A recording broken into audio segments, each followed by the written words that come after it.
Minha nora me olhou como se eu fosse uma intrusa na própria casa do meu filho. Ela não deveria ver isso, gritou, com os olhos arregalados, tentando esconder papéis amarelados atrás das costas. Eu não tremi, não recuei. Dei 2 passos à frente, estendi a mão e disse, com uma calma que nem eu sabia que tinha: "Me dá isso, agora." Ela hesitou, mas já era tarde. Eu já tinha visto o suficiente. E o que vi naquele quarto abafado de um apartamento em Belo Horizonte, numa tarde de maio que cheirava a chuva e traição, mudou tudo. Meu casamento, minha família, minha vida inteira. Antes de continuarmos, por favor, se inscreva no canal e deixe nos comentários de onde você está nos ouvindo.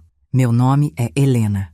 Tenho 52 anos, cabelos grisalhos que nunca me incomodaram e uma vida que, até aquela tarde, parecia previsível. Não era perfeita, mas era minha. Morava com meu marido, Evandro, há 30 anos. Tínhamos 2 filhos, Rafael, o mais velho, casado com Jéssica há 5 anos, e Lucas, solteiro, morando em São Paulo. Evandro era aposentado da CEMIG. Eu trabalhava meio período numa papelaria do bairro Funcionários. Não éramos ricos, mas nunca faltou nada. Ou pelo menos era isso que eu acreditava. A manhã começou normal. Acordei às 6, preparei café, coloquei pão de queijo no forno, aqueles congelados que Evandro adorava. Ele estava na sala, lendo jornal, com a televisão ligada num programa de notícias. Sempre foi assim, metódico, silencioso, previsível. Nunca foi de grandes demonstrações de afeto, mas também nunca me faltou com respeito. Ou era isso que eu pensava. "Bom dia", disse ele, sem levantar os olhos do jornal. "Bom dia", respondi. Tomamos café em silêncio. Ele comeu 2 pães de queijo, bebeu o café preto, como sempre. Eu olhava pela janela, vendo a chuva fina cair sobre a Avenida Afonso Pena. Belo Horizonte estava cinza naquele dia. Parecia que a cidade inteira sabia o que estava por vir. Evandro saiu para resolver algo no banco. Não disse o quê. Nunca dizia. E eu nunca perguntava. Essa era a dinâmica do nosso casamento. Ele cuidava das finanças, eu cuidava da casa. Simples, funcional, sem conflitos. Pelo menos era o que eu achava. Por volta das 10 da manhã, recebi uma ligação de Jéssica, minha nora. "Sogra, o Rafael pediu para você passar aqui em casa hoje de tarde. Tem uns papéis que ele quer que a senhora veja. Coisa de imposto, essas coisas chatas." "Tudo bem, filha. Que horas?" "Umas 3, tá bom?" "Tá ótimo." Desliguei sem desconfiar de nada. Rafael sempre foi organizado, responsável. Trabalhava como gerente numa concessionária de carros. Jéssica era professora de inglês. Moravam num apartamento de 2 quartos no bairro Savassi, perto do Mercado Central. Sempre que eu ia lá, ela me recebia bem.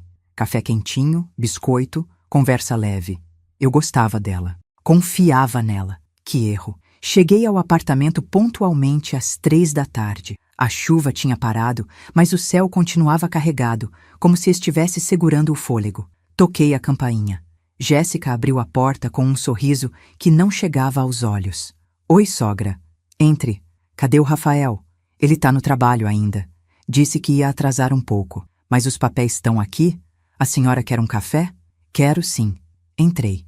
O apartamento estava arrumado demais, limpo demais, como se tivesse sido preparado para algo. Sentei-me no sofá enquanto Jéssica foi até a cozinha. Ouvi o barulho da cafeteira, o tinir de xícaras. Fiquei olhando ao redor.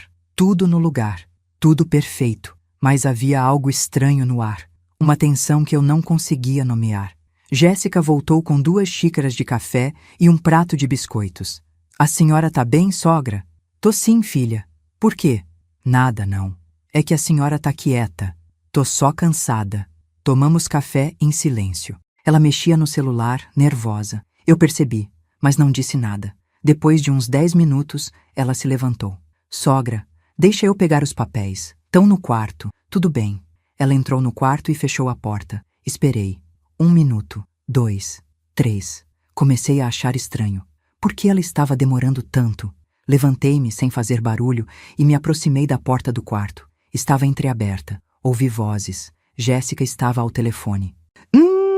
Não dá para fazer isso agora. Ela tá aqui. Eu sei, mas não posso. Ela não pode ver isso." Meu coração disparou. Ver o quê? Do que ela estava falando? Empurrei a porta devagar. Jéssica estava de costas para mim, com o celular numa mão e um monte de papéis amarelados na outra. Quando a porta rangeu, ela se virou de uma vez. O rosto dela empalideceu. Sogra, ela não deveria ver isso, gritou, escondendo os papéis atrás das costas. Foi nesse momento que tudo mudou. Dei 2 passos à frente, firmes, decididos. Me dá isso, Jéssica. Não é nada, sogra. É só. Me dá, agora. Ela hesitou. Olhou para os lados como se procurasse uma saída, mas não havia. Estendi a mão. Ela respirou fundo e, tremendo, me entregou os papéis. Sentei-me na cama. Minhas mãos tremiam enquanto eu abria o primeiro documento. Era um extrato bancário, da minha conta conjunta com Evandro. Olhei os números. Pisquei. Olhei de novo. Faltavam R$46 mil. R$46 mil que deveriam estar lá. Economias de anos. Dinheiro que eu sabia que existia porque eu mesma acompanhava os depósitos, mês a mês. Dinheiro que Evandro dizia estar guardando para nossa aposentadoria. Onde estava? Peguei o segundo papel. Era uma apólice de seguro de vida, em nome de Evandro, com data de 10 anos atrás. Beneficiária, Jéssica. Não Rafael. Não eu, a esposa. Jéssica. Levantei os olhos para ela. Estava pálida, encostada na parede, com os braços cruzados. Não chorava, não se desculpava, apenas me olhava, em silêncio. O que é isso? Perguntei com a voz tremendo. Sogra, eu posso explicar. Explica então. Ela respirou fundo. O Evandro, ele me pediu para não falar nada para a senhora. Evandro? Meu marido Evandro? Sim. E por que ele faria isso? Ela abaixou a cabeça. Porque ele não confia na senhora. As palavras caíram sobre mim como pedras. Não confia. Na esposa dele. Na mãe dos filhos dele. Na mulher que dividiu 30 anos de vida com ele. O que você está dizendo? Ele disse que se alguma coisa acontecesse com ele, a senhora ia gastar tudo. Que a senhora não sabe lidar com dinheiro. Que era melhor deixar tudo comigo. Que eu ia cuidar de tudo. Eu não conseguia acreditar. Não conseguia respirar. E o dinheiro? Onde está o dinheiro da conta? Jéssica engoliu seco. Ele transferiu, aos poucos, para uma conta que ele abriu no nome dele e do Rafael. Rafael sabe disso? Silêncio. Jéssica, o Rafael sabe disso? Ela assentiu, devagar. Sabe? Senti o chão fugir debaixo dos meus pés. Não chorei, não gritei. Fiquei ali, sentada na cama, segurando aqueles papéis amarelados como se fossem provas de um crime. E eram um crime contra mim, contra a confiança que eu depositei nessa família durante anos. Por quê? Perguntei com a voz quase inaudível. Por que vocês fizeram isso comigo? Jéssica não respondeu, apenas desviou o olhar. Levantei-me, guardei os papéis na bolsa e saí daquele quarto. Jéssica me seguiu até a porta, mas não disse nada. Eu também não. Não havia mais nada a dizer. Saí do apartamento e caminhei até o elevador. As pernas tremiam. O coração batia descompassado. Quando entrei no elevador e as portas se fecharam, finalmente deixei as lágrimas caírem. Mas não eram lágrimas de tristeza. Eram lágrimas de raiva, de traição, de humilhação. 30 anos de casamento. 30 anos de confiança. E tudo isso foi jogado fora. Por dinheiro, por segredo, por covardia. Mas eu não ia aceitar isso. Não ia me calar. Não ia fingir que não vi. Porque eu vi. E agora, todo mundo ia ver também. Quando cheguei em casa, Evandro estava na sala, assistindo televisão. Tranquilo. Como se nada tivesse acontecido. Como se não tivesse acabado de destroçar nossa vida. E aí, foi na casa do Rafael? Perguntou, sem tirar os olhos da tela. Não respondi. Fui direto para o quarto. Peguei uma mala e comecei a colocar minhas roupas dentro. Helena, o que você está fazendo? Ele apareceu na porta do quarto, com uma expressão confusa. Saindo. Saindo? Saindo para onde?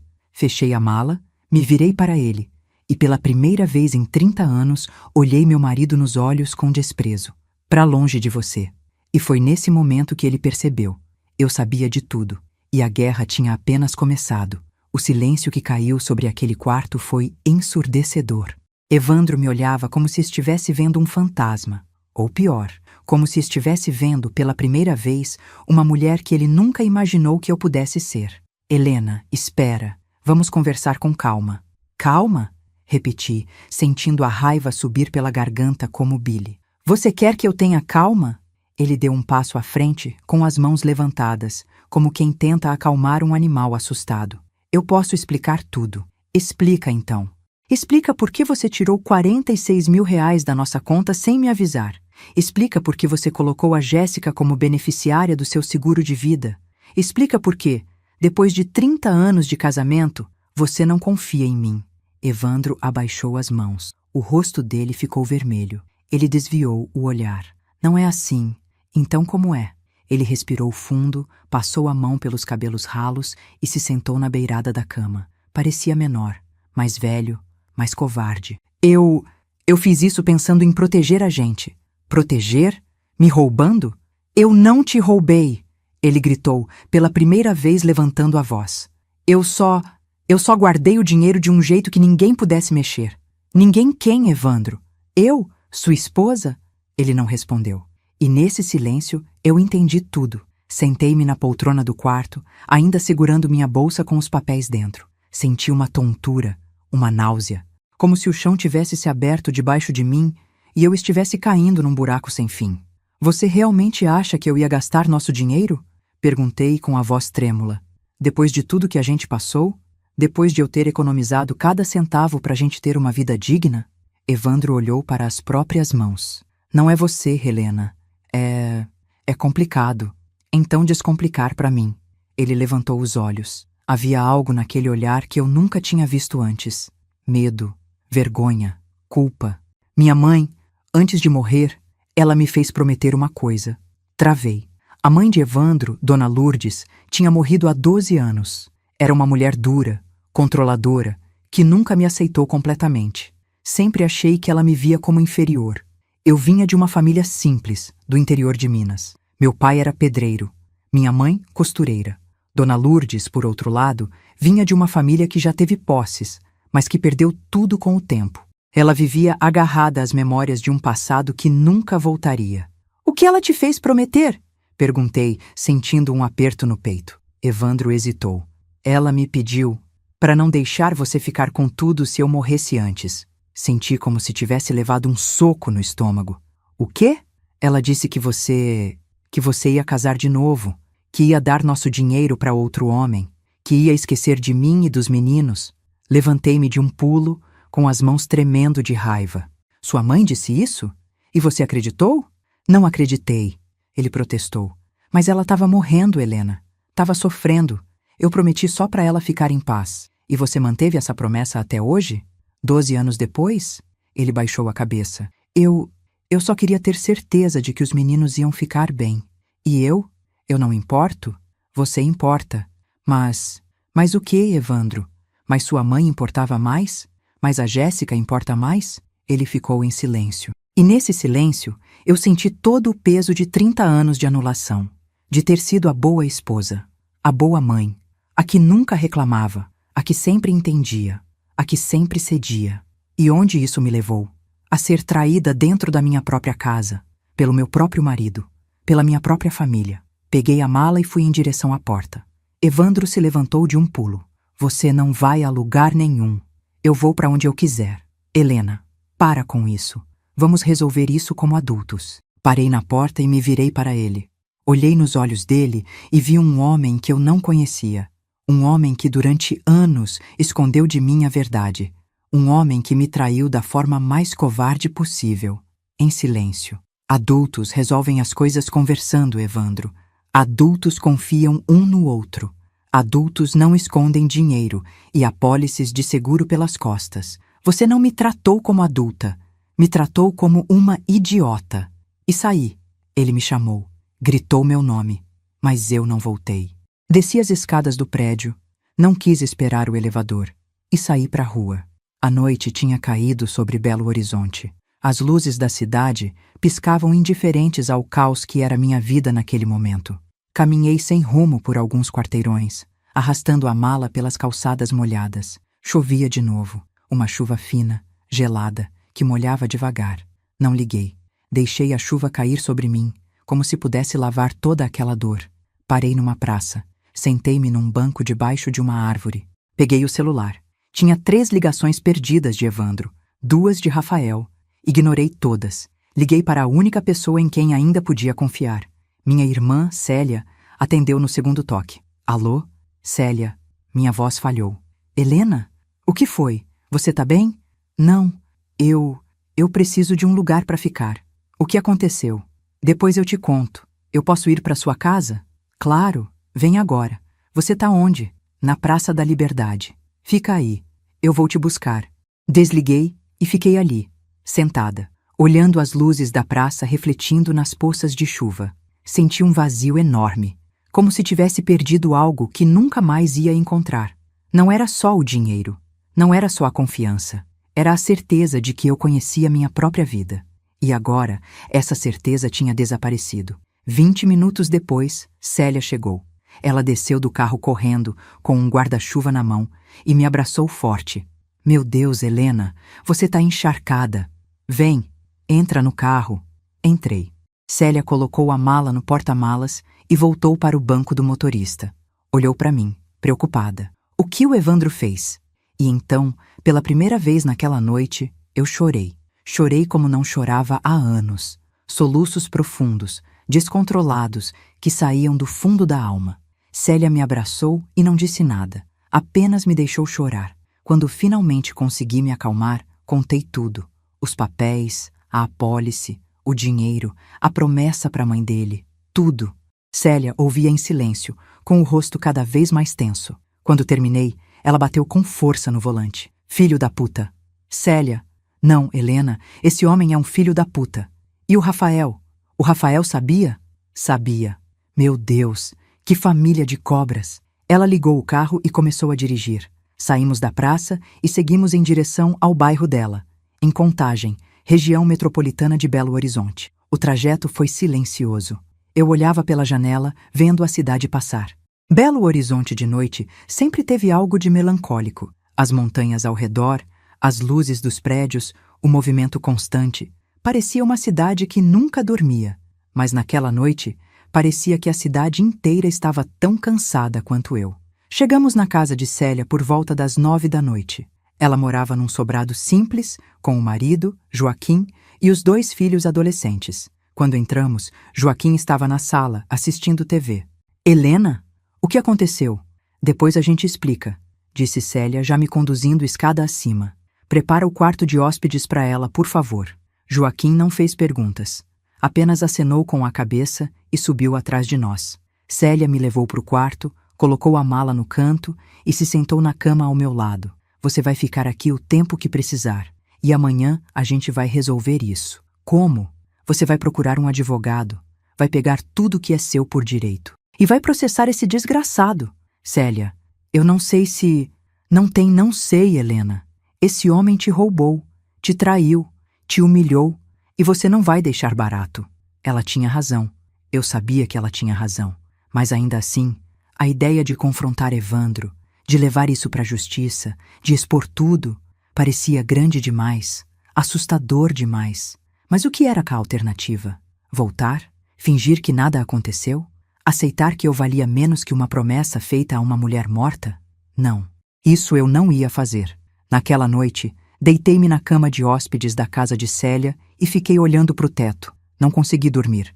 A cabeça fervilhava de pensamentos, memórias, perguntas. Quando foi que tudo começou a desmoronar? Quando Evandro deixou de me ver como parceira e passou a me ver como ameaça? Ou isso sempre esteve lá, escondido, e eu que nunca quis enxergar? Lembrei-me de Dona Lourdes, sempre tão fria comigo, sempre tão desconfiada. Lembrei-me de uma vez, anos atrás, quando ela me disse: "Você tem sorte de ter casado com meu filho. Ele podia ter escolhido alguém melhor." Na época, fingi que não ouvi. Sorri e mudei de assunto. Mas aquela frase ficou, como uma farpa, como um aviso. E agora, 12 anos depois da morte dela, eu descobria que ela ainda tinha poder sobre minha vida. Ainda controlava meu marido. Ainda me roubava, mas não mais. Na manhã seguinte, acordei cedo. Célia já estava na cozinha, preparando café. O cheiro de pão na chapa me trouxe uma lembrança estranha. Eu costumava fazer isso para Evandro todas as manhãs, e ele nunca agradeceu, nunca reconheceu, apenas aceitou, como se fosse meu dever. "Dormiu?" perguntou Célia. "Pouco. Toma um café. Você precisa de força." Sentei-me à mesa. Célia colocou um prato à minha frente. Pão na chapa, queijo, café com leite. Simples, reconfortante. Eu liguei para o Dr. Mário, disse Célia. Ele é advogado, amigo do Joaquim, especialista em direito de família. Ele pode te atender hoje de tarde. Tão rápido? Eu contei a situação. Ele disse que é urgente você proteger seus direitos. Respirei fundo. Isso estava ficando real. Muito real. Obrigada, Célia. Não precisa agradecer. A gente é irmã. E irmã não abandona a irmã. Terminei o café em silêncio. Peguei o celular. Tinha 12 ligações perdidas. 8 de Evandro. 3 de Rafael. 1 de Jéssica. Bloqueei todos. E nesse gesto simples, senti algo que não sentia há muito tempo. Controle. Porque dessa vez, quem ia decidir o próximo passo era eu.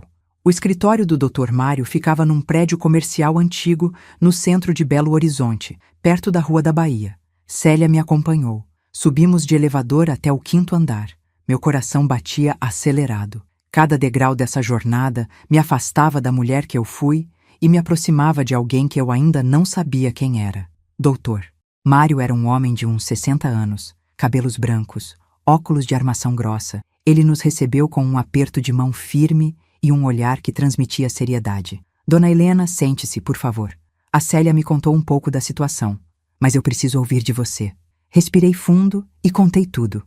Ele ouvia em silêncio, fazendo anotações num bloco amarelo. Quando terminei, ele tirou os óculos e me olhou diretamente. A senhora tem os documentos? Abri minha bolsa e entreguei os papéis que tinha pegado no apartamento de Jéssica. Ele analisou cada um com atenção. O silêncio no escritório era denso, quebrado apenas pelo ruído da avenida lá embaixo. Dona Helena, isso aqui é grave, muito grave. Eu sei. Seu marido transferiu dinheiro de uma conta conjunta sem seu consentimento e colocou uma terceira pessoa como beneficiária de uma apólice sem que a senhora soubesse. Isso configura apropriação indébita e quebra de confiança patrimonial. Senti um aperto no peito. Ouvir aquilo de um advogado tornava tudo mais real, mais doloroso. O que eu faço? Primeiro, a senhora vai precisar bloquear qualquer movimentação futura dessa conta. Depois, vamos entrar com uma ação de divisão de bens e restituição de valores. E dependendo do que a gente descobrir, pode ser que o senhor Evandro responda criminalmente. Célia segurou minha mão. E a apólice? Perguntei. A apólice pode ser contestada. Se provarmos que foi feita sem seu conhecimento e com intenção de fraudar seus direitos como cônjuge, ela pode ser anulada. Dr. Mário pegou uma caneta e começou a escrever numa folha. Eu vou precisar de mais documentos. Extratos bancários completos, comprovantes de renda, certidão de casamento. Tudo que comprovar a união de vocês e o patrimônio construído durante o casamento. Eu tenho tudo isso em casa. Então a senhora vai precisar voltar lá e pegar. Meu estômago revirou. Eu não sei se consigo. Célia apertou minha mão com mais força. Eu vou com você. Saímos do escritório com uma lista de documentos e uma sensação estranha no peito. Era um misto de medo e alívio. Medo do confronto que estava por vir. Alívio de finalmente não estar sozinha. No caminho de volta para a casa de Célia, meu celular tocou. Era um número desconhecido. Hesitei, mas atendi. Alô? Mãe? Era Lucas, meu filho mais novo. Lucas? Você tá ligando de onde? Do telefone de um amigo. O Rafael me contou o que aconteceu. Senti a raiva subir. Ah, contou. E o que ele disse? Que você saiu de casa, que tá na casa da tia Célia, que tá querendo processar o pai. E você acredita nisso? Acredita que eu é que sou o problema? Houve uma pausa, longa, pesada. Mãe, eu não sei o que acreditar, mas eu sei que você não ia fazer isso sem motivo. Senti os olhos arderem. Seu pai me roubou o Lucas. Ele e o Rafael tiraram R$46 mil da nossa conta, puseram a Jéssica como beneficiária de um seguro de vida e fizeram tudo isso pelas minhas costas. Silêncio do outro lado. Meu Deus, você não sabia? Não, juro que não, mãe. Eu não sabia de nada. Acreditei nele. Lucas sempre foi diferente de Rafael, mais sensível, mais próximo de mim. Você pode vir para Belo Horizonte? Perguntei. Eu vou tentar, mãe. Vou ver se consigo uma passagem para esse fim de semana. Por favor, vem. Eu preciso de você. Eu vou. Prometo. Desligamos. E pela primeira vez desde que tudo começou, senti que não estava completamente sozinha. No dia seguinte, voltei ao apartamento com Célia. Era meio da tarde. Evandro estava no trabalho. Ou pelo menos era o que eu esperava. Abri a porta com a chave que ainda tinha. Tudo estava exatamente como eu deixei. Silencioso, vazio. Fui direto para o escritório.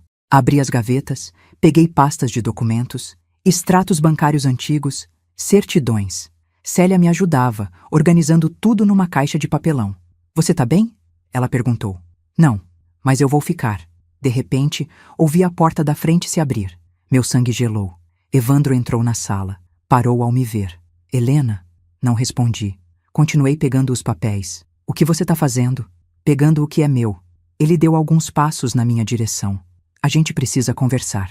A gente não precisa de nada. Você já disse tudo o que tinha que dizer. Ou melhor, você escondeu tudo o que devia ter dito. Eu não queria que chegasse nesse ponto. Parei. Virei para ele. Olhei bem nos olhos dele. Você não queria? Então por que fez? Por que escondeu? Por que mentiu? Ele abaixou a cabeça. Porque eu sou covarde. A sinceridade daquelas palavras me desarmou por um segundo. Mas só por um segundo. Você tá certo. Você é covarde. Covarde e mentiroso. E eu não vou mais viver com um homem assim. Peguei a caixa de documentos e fui em direção à porta. Célia me seguiu. Helena, espera, por favor. Parei na porta, sem me virar. Eu passei 30 anos esperando, Evandro. Esperando que você me visse, me valorizasse, me respeitasse. Cansei de esperar. E saí. Uma semana depois, Lucas chegou.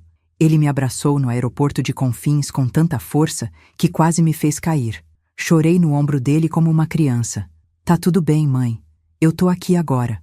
Lucas ficou sabendo de mais detalhes. Ficou revoltado. Ligou pro Rafael e os dois brigaram feio. Depois disso, Rafael parou de ligar.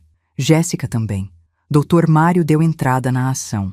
Em poucas semanas, Evandro foi notificado. A conta foi bloqueada. A apólice, contestada. Ele tentou me ligar várias vezes. Mandou mensagens. Pediu pra gente se encontrar. Ignorei todas, porque eu não devia mais nada a ele. Nem explicação, nem perdão, nem uma segunda chance. 2 meses depois, eu estava na casa de Célia quando recebi a ligação do Dr. Mário. Dona Helena, temos novidades? Meu coração disparou. O quê? Evandro aceitou devolver o dinheiro. Todo. E concordou em anular a apólice. Fechei os olhos. Senti um alívio enorme. E mais uma coisa, continuou o Dr. Mário. Ele quer o divórcio, mas quer fazer de forma amigável. Dividir tudo pela metade. Ri. Um riso amargo. Amigável? Depois de tudo? Eu sei, mas é a melhor saída, dona Helena. A senhora vai receber o que é seu. Sem brigas, sem desgaste. Respirei fundo. Tudo bem. Aceito. O processo de divórcio levou 6 meses. Nesse tempo, eu me reconstruí. Voltei a morar sozinha, num apartamento pequeno que aluguei perto da casa de Célia. Voltei a trabalhar. Voltei a sorrir. Lucas ia me visitar sempre que podia. Rafael nunca mais falou comigo. E eu fiz as pazes com isso, porque no fim, eu entendi uma coisa. Nem todo mundo merece estar na nossa vida, nem mesmo família. E quando o juiz bateu o martelo e declarou meu divórcio, eu senti algo que não sentia há muito tempo. Liberdade. Finalmente, eu era livre. 6 meses depois do divórcio, acordei numa manhã de novembro com o sol entrando pela janela do meu apartamento.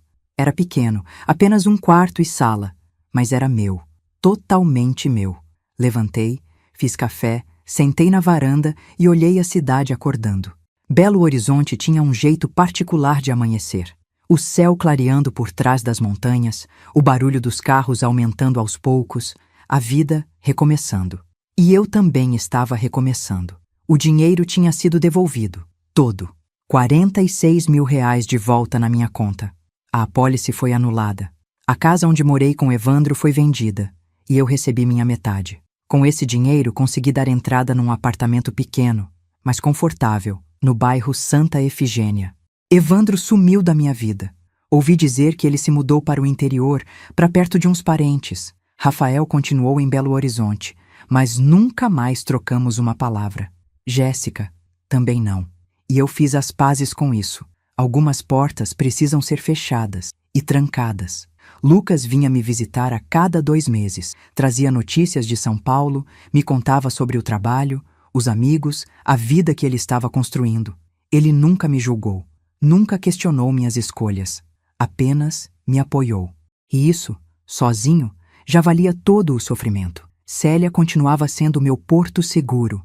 Almoçávamos juntas todo domingo. Ela me ajudou a mobiliar o apartamento, me apresentou amigas, me incentivou a sair, a viver. Você ainda é jovem, Helena, ela dizia. 52 anos não é nada. Você tem uma vida inteira pela frente. E pela primeira vez, eu acreditei nisso. Foi numa tarde de dezembro que aconteceu algo inesperado. Eu estava na papelaria onde trabalhava, organizando uns cadernos na prateleira, quando uma mulher entrou. Ela tinha uns 40 e poucos anos, cabelos castanhos, olhos cansados. Olhou ao redor, meio perdida, até que nossos olhares se cruzaram. Com licença, a senhora trabalha aqui? Trabalho sim. Posso ajudar? Ela hesitou.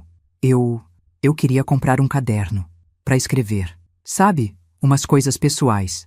Claro, temos vários modelos. Vem comigo. Mostrei as opções. Ela escolheu um caderno de capa dura, azul marinho, com folhas pautadas. Esse é perfeito, disse ela com um meio sorriso. Fui pro caixa registrar a compra. Ela pagou em dinheiro. E quando ia embora, parou na porta e se virou. Posso te fazer uma pergunta? Claro. Como você faz para recomeçar? Fiquei surpresa. Como assim? Ela respirou fundo. Eu tô passando por uma separação. Meu marido, ele me traiu, com uma amiga minha. E eu não sei como seguir em frente. Senti meu peito apertar. Reconheci nela algo que eu mesma vivi. A dor, a confusão, o medo. Senta ali, disse, apontando para uma cadeira perto da vitrine. Ela sentou. Eu me sentei ao lado. Olha, eu não vou mentir para você. Não é fácil. No começo, você vai acordar e sentir que perdeu tudo. Vai chorar. Vai se perguntar se fez a coisa certa. Vai sentir raiva, mágoa, solidão. Ela assentiu com os olhos marejados. Mas sabe o que eu aprendi? Continuei. Que a gente só perde de verdade quando desiste de si mesma. Você não perdeu nada. Você se livrou de alguém que não te merecia. Mas e se eu não conseguir? Você vai conseguir. Porque você é mais forte do que imagina. E porque você não tá sozinha. Tem gente que te ama, que te apoia. E com o tempo, você vai ver que a vida continua. E ela pode ser boa de novo. Diferente, mas boa. Ela limpou as lágrimas e me olhou com gratidão. Obrigada. De verdade. Por nada. E olha, se precisar conversar, eu tô aqui. Ela sorriu, pegou o caderno e saiu. E eu fiquei ali, sentada, pensando em como a dor tem o poder de nos conectar, de nos tornar mais humanas. Naquela noite, liguei para Lucas. Oi, mãe, tudo bem? Tudo ótimo, filho. Só queria ouvir sua voz. Aconteceu alguma coisa? Não. Só queria te dizer que eu tô bem. De verdade. Houve uma pausa. E então, a voz dele, cheia de emoção. Eu tô orgulhoso de você, mãe. Muito orgulhoso. Sorri, com os olhos cheios de lágrimas. Obrigada, meu filho. Por tudo. Passaram-se os meses. O Natal chegou. Passei com Célia, Joaquim e os sobrinhos. Foi simples, acolhedor, cheio de risadas. Lucas ligou de São Paulo para dar Feliz Natal. Eu estava rodeada de pessoas que me amavam de verdade. E percebi que, no fim, foi isso que eu ganhei com tudo que perdi. Clareza. Sobre quem eu sou. Sobre o que eu mereço. Sobre o que realmente importa. Evandro me tirou dinheiro. Me tirou anos. Me tirou a confiança. Mas ele não me tirou a força, nem a dignidade, nem a capacidade de recomeçar. Hoje, quando olho para trás, não sinto mais raiva, nem mágoa. Sinto apenas alívio, porque eu poderia ter ficado, poderia ter aceitado, poderia ter me calado de novo. Mas eu escolhi diferente. Escolhi minha voz, minha verdade, minha liberdade. E essa escolha me salvou. Tem uma frase que eu guardo comigo desde aquele dia na casa de Jéssica, quando peguei aqueles papéis amarelados e descobri a traição. Ela não deveria ver isso, mas eu vi. E graças a isso, hoje eu vejo tudo com mais clareza. Vejo que o amor não é silêncio, não é submissão, não é aceitar menos do que você merece. Amor é respeito, é parceria, é verdade. E quando isso não existe, a única coisa que resta é a coragem de ir embora. Eu fui, e nunca me arrependi. Porque no fim, a maior traição não é perder alguém, é perder a si mesma. E isso eu nunca mais vou permitir. Se essa história tocou você, deixe seu like, se inscreva no canal e compartilhe nos comentários. Você já passou por algo parecido? Como você superou? Sua história pode ajudar outra pessoa. Obrigada por estar aqui. Até a próxima.